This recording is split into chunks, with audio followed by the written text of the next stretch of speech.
ओम नमो भगवते वासुदेवाय। अब हम श्रीमद् भागवत महापुराण के 10वें स्कंद के 40वें अध्याय का पाठ करेंगे, जिसके अंदर उद्धव जी की व्रज यात्रा के बारे में वर्णन किया गया है।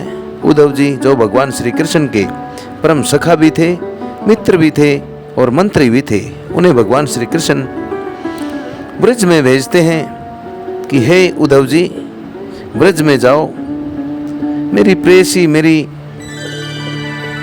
गोपियाँ मेरे विरह के कारण बहुत दुखी हो रही हैं। उन्हें मेरा संदेशा देकर, मेरा संदेश देकर उन्हें उनकी पीड़ा से दूर करो। बड़े प्यारे प्यारे प्रसंग इस अध्याय के अंदर भगवान श्री कृष्ण की गई लीलाओं का वर्णन है। आइए आरंभ करते हैं।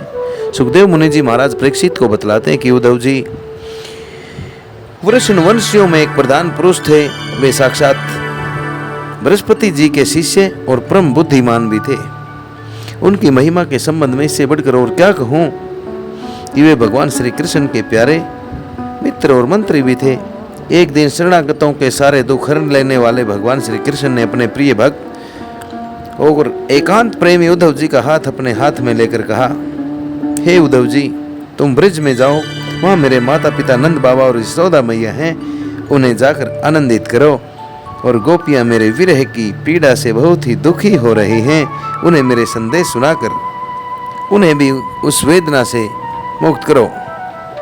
प्यारे उद्धव जी, गोपियों का मन नित्य निरंतर मुझ में ही लगा रहता है। उनके प्राण, उनका जीवन, उनका सब कुछ मैं ही हूँ।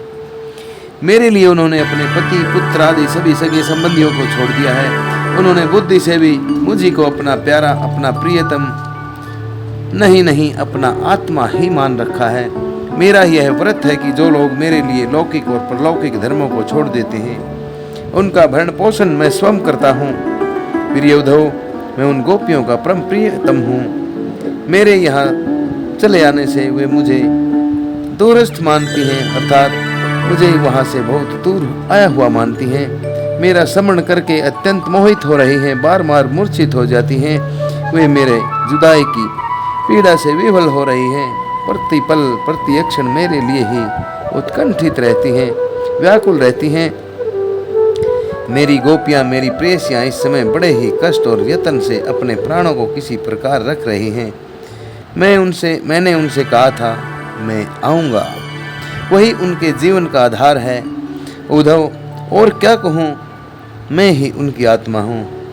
वे नित्य निरंतर मुझ में ही तन में रहती हैं, अर्थात प्रत्येक पल प्रत्येक दिन मुझ में ही खोया सा रहती हैं। सुखदेव मुनि जी आगे कहते हैं, हे परीक्षित, जब भगवान श्री कृष्ण ने यह बात कही, तब उद्धव जी बड़े आदर से अपने स्वामी का संदेश लेकर रथ पर सवार होकर नंदगांव के लिए चल पड़े। उद्धव जी सूर्यास्त के समय नंद बाबा के ब्रज में पहुंचे।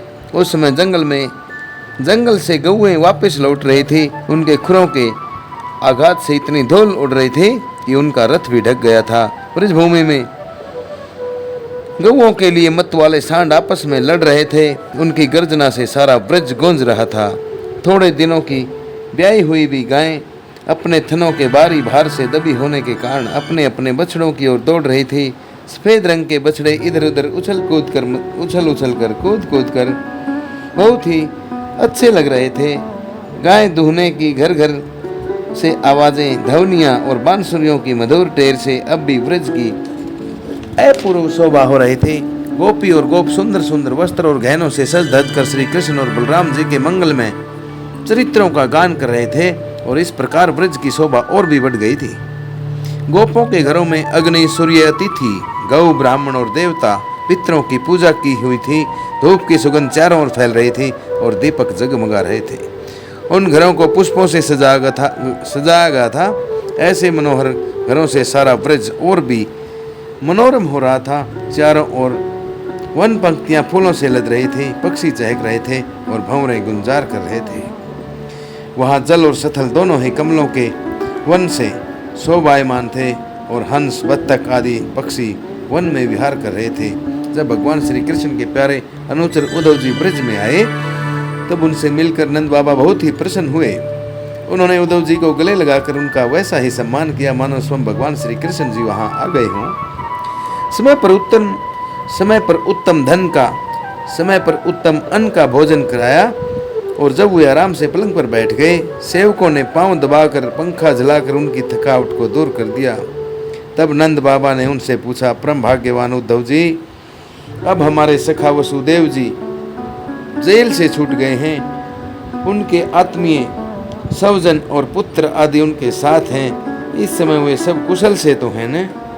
यह बड़े सौभाग्य की बात है कि अपने पापों के कारण पापी कंस अपने अनुयायियों के समेत मारा गया, क्योंकि स्वभाव से ही धार्मिक परम साधु यदुवंशियों से वह सदा ही द्वेष करता था। अच्छा उद्धव जी, श्री कृष्ण कभी हम लोगों को भी याद करते हैं क्या?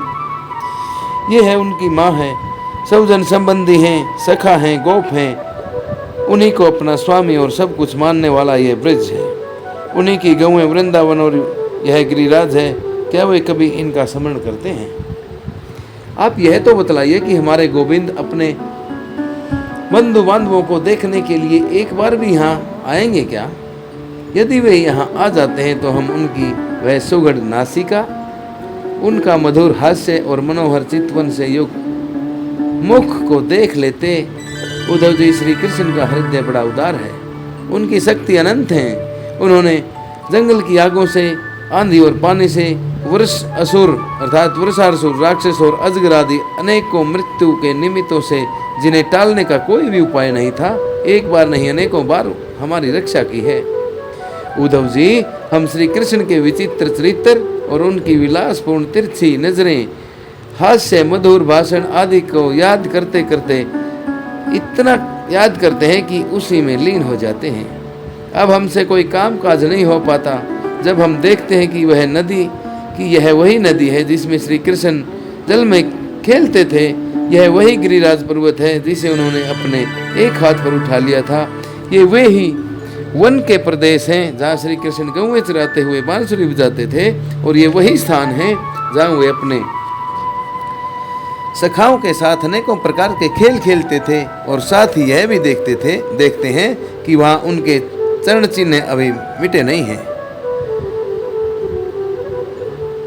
जब उन्हें देखकर हमारा मन श्री कृष्ण में हो जाता है, इसमें संदेह नहीं कि मैं श्री कृष्ण और बलराम को देव शिरोमणि मानता हूँ, और यह भी मानता हूँ कि वे देवताओं का कोई बहुत बड़ा प्रयोजन सिद्ध करने के लिए यहाँ आए हुए हैं। स्वयं भगवान गर्गाचार्य जी ने मुझसे ऐसा ही कहा था। जैसे शेर बिना किसी परिश्रम के पशुओं को मार डालता है, ठीक वैसे ही खेल खेल में ही 10,000 हाथियों का बल रखने वाले कंस, उनके दोनों अजय पहलवानों और महान शक्तिशाली कुबलिया पीठ हाथी को मार डाला। उन्होंने तीन ताल लंबे अर्थात 6 भागों के लंबे और अत्यंत दृढ़ धनुष को वैसे ही तोड़ डाला जैसे कोई हाथी किसी छड़ी को तोड़ डाले। हमारे प्यारे श्री कृष्ण ने एक हाथ से 7 दिनों तक गिरिराज पर्वत को उठाए रखा था। यही सब के देखते देखते खेल खेल में उन्होंने परलम, धेनु, कृष्ट, तृणावृत और बक आदि उन सब बड़े बड़े राक्षसों को मार डाला, जिन्होंने समस्त देवता और असुरों पर विजय प्राप्त कर ली थी। सुखदेव मुनि जी आके कहते हैं, परीक्षित, नंद बाबा का हृदय यूं ही भगवान श्री कृष्ण के अनुराग रंग में रंगा हुआ था। जब इस प्रकार वे उनकी लीलाओं का एक एक करके स्मरण करने लगे, गुणगान करने लगे, तब तो उनमें प्रेम की बाढ़ सी आ गई और वे विह्वल हो गए, और मिलने की अत्यंत उत्कंठा होने के कारण उनका गला रुंध गया। वे गला रुंधने के कारण चुप हो गए। यशोदा रानी भी वहीं बैठकर नंद बाबा की बातें सुन रही थी। श्री कृष्ण की एक एक लीला सुनकर उनके आंखों से आंसू बहते जाते और पुत्र स्नेह की बाढ़ से उनके सतनों से दूध की धारा बहती जा रही थी। उद्धव जी, नंद बाबा और यशोदा रानी के हृदय में श्री कृष्ण के प्रति कैसा अगाध अनुराग है, यह देखकर आनंद मग्न हो गए और उनसे कहने लगे। उद्धव जी ने कहा, हे मानद, इसमें संदेह नहीं कि आप दोनों समस्त शरीरधारियों में अत्यंत भाग्यवान हैं, सराहना करने योग्य हैं, क्योंकि जो सारे चराचर जगत के बनाने वाले और उसे ज्ञान देने वाले नारायण हैं, उनके प्रति आपके हृदय में ऐसा वात्सल्य, स्नेह, वात्सल्य, प्रेम, पुत्र भाव के कारण है। बलराम और श्री कृष्ण प्राण पुरुष हैं, ये सारे संसार के उपादान कारण और निमित्त कारण भी हैं। भगवान श्री कृष्ण पुरुष हैं तो बलराम जी प्रकृति हैं। ये ही दोनों समस्त शरीरों में प्रविष्ट होकर उन्हें जीवन दान देते हैं और उनमें उनसे अत्यंत विलक्षण जो ज्ञान स्वरूप जीव है उसका नियमन भी करते हैं। जो जीव मृत्यु के समय अपने शुद्ध मन को एक क्षण के लिए भी उनमें लगा देता है, वह समस्त क्रम वासनाओं को धो बहाता है और शीघ्र ही सूर्य के समान तेजस्वी और ब्रह्म में होकर परम गति को प्राप्त हो जाता है। वे भगवान ही जो सबके आत्मा और परम कारण हैं, भक्तों की इच्छा पूर्ण करने और पृथ्वी का भार उतारने के लिए मनुष्य का सा शरीर ग्रहण करके प्रकट होते हैं। उनके प्रति आप दोनों का ऐसा सुदृढ़ वात्सल्य भाव है। फिर महात्माओं, आप दोनों के लिए अब कौन सा शुभ क्रम शेष करना रह जाता है। भक्तवत्सल यदुवंश शिरोमणि भगवान श्री कृष्ण थोड़े ही दिनों में ब्रज में आएंगे और आप दोनों को अपने माँ बाप को आनंदित करेंगे। जिस समय उन्होंने समस्त यदुवंशियों के द्रोही कंस को रणभूमि में मार डाला, आपके पास आकर उन्होंने कहा था, मैं ब्रज में आऊंगा। उस बात को वो सत्य जरूर करेंगे। नंद बाबा और माता यशोदा रानी, आप दोनों परम भाग्यशाली हैं। खेद न करें, आप श्री कृष्ण को अपने पास ही देखेंगे, क्योंकि जैसे काष्ठ में अग्नि सदा ही व्यापक रूप से रहती है, अर्थात जिस प्रकार लकड़ी के अंदर अग्नि सदा ही समाई हुई रहती है, ठीक वैसे ही वे समस्त प्राणियों के हृदय में सदा विराजमान रहते हैं। एक शरीर के प्रति अभिमान न होने के कारण न तो उनका कोई प्रिय है और न ही कोई अप्रिय है। वे सब में और सबके प्रति एक समान है, इसलिए उनकी नजरों में न तो कोई उत्तम है और न ही कोई अधम है। यहाँ तक कि विषमता का भाव रखने वाला भी उनके लिए विषम नहीं है। न तो उनकी कोई माता है और न ही उनका कोई पिता है, न उनकी कोई पत्नी है और न ही कोई पुत्र है, न अपना है न कोई परा है, ना देह है और न तो जन्म है। इस लोक में उनका कोई क्रम भी नहीं है। फिर भी वे साधुओं के उद्धार के लिए, लीला करने के लिए देवादि, सात्विक, मत्स्य आदि, तामस और मनुष्य आदि अलग अलग योनियों में शरीरों को धारण करते रहते हैं। मनुष्य भगवान अजन्मा है, अर्थात भगवान का कोई जन्म भी नहीं है। उनमें प्राकृत, सत्व, रज आदि में से एक भी गुण नहीं है। इस प्रकार इन गुणों से अतीत होने पर भी लीला के लिए वे खेल खेल में ही सत्व, रज और तम, इन तीनों गुणों को स्वीकार भी करते हैं और उनके द्वारा जगत की रचना, जगत का पालन और संहार भी करते रहते हैं। जब बच्चे घूमरी प्रेता खेलने लगते हैं, अर्थात घूम घूम कर खेलते हैं, तो मनुष्य वेग से चक्कर लगाने लगते हैं, तब उन्हें सारी पृथ्वी घूमती हुई जान पड़ती है।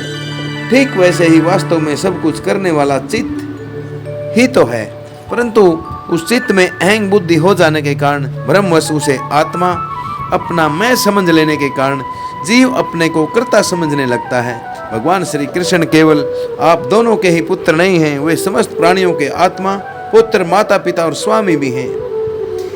बाबा, जो कुछ देखा या सुना जाता है वह चाहे भूत से संबंध रखता हो, अर्थात बीते हुए कल से संबंध रखता हो, या वर्तमान से संबंध रखता हो, या आने वाले भविष्य से संबंध रखता हो, स्थावर हो या जंगम हो, महान हो या अल्प हो, ऐसी कोई भी वस्तु नहीं है जो भगवान श्री कृष्ण से अलग हो।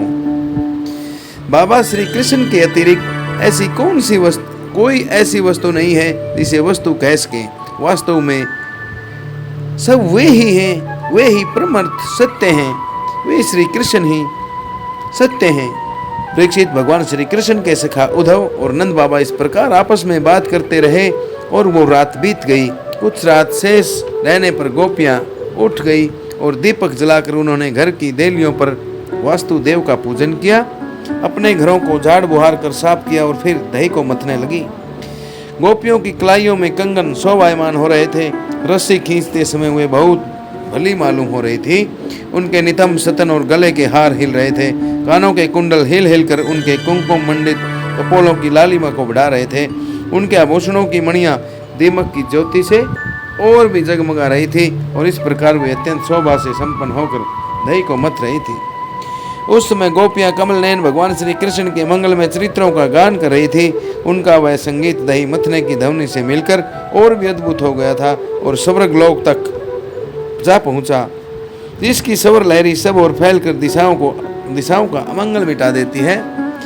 जब भगवान सूर्य का उदय हुआ तब वृंदांगनाओं ने देखा कि नंद बाबा के दरवाजे पर एक सोने का रथ खड़ा हुआ है। वे एक दूसरे से पूछने लगी, यह किसका रथ है?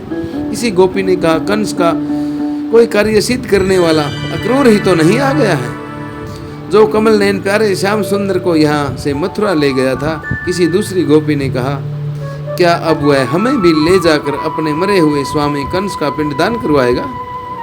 अब यहाँ उसके आने का और क्या कारण हो सकता है? ब्रजवासिनी स्त्रियां इस प्रकार आपस में बातचीत कर रही थी कि उसी समय नित्य कर्मों से निवृत्त होकर उद्धव जी ही वहां पर आ पहुंचे। इस प्रकार श्रीमद् भागवत महापुराण के 10वें स्कंद पूर्वार्ध का यह 46वां अध्याय सभी श्रोताओं द्वारा श्रवित किया गया। अब अगले 47वें अध्याय में हम जानेंगे उद्धव और गोपियों की बातचीत और भंवरों के गीत, अर्थात उद्धव के साथ उद्धव जी से गोपियाँ क्या क्या प्रश्न करती हैं और उद्धव जी उनके क्या क्या उत्तर देते हैं, ये अगले अध्याय में सुनेंगे। अगला अध्याय सुनने से पहले मेरी सभी श्रोताओं से परम विनीत प्रार्थना रहती है कि सनातन धर्म की इन प्यारी प्यारी कहानियों को सुनने के लिए कृपया ओम नमो नारायण चैनल को अवश्य सब्सक्राइब करें, ताकि भगवान की इन पुण्यमयी कहानियों को आगे से आगे प्रचारित और प्रसारित किया जा सके, ताकि सनातन धर्म का प्रचार और प्रसार लगातार चलता रहे। इन्हीं शब्दों के साथ आप सभी को नरेंद्र कौशिक का ओम नमो भगवते वासुदेवाय, ओम नमो भगवते वासुदेवाय, ओम नमो भगवते वासुदेवाय।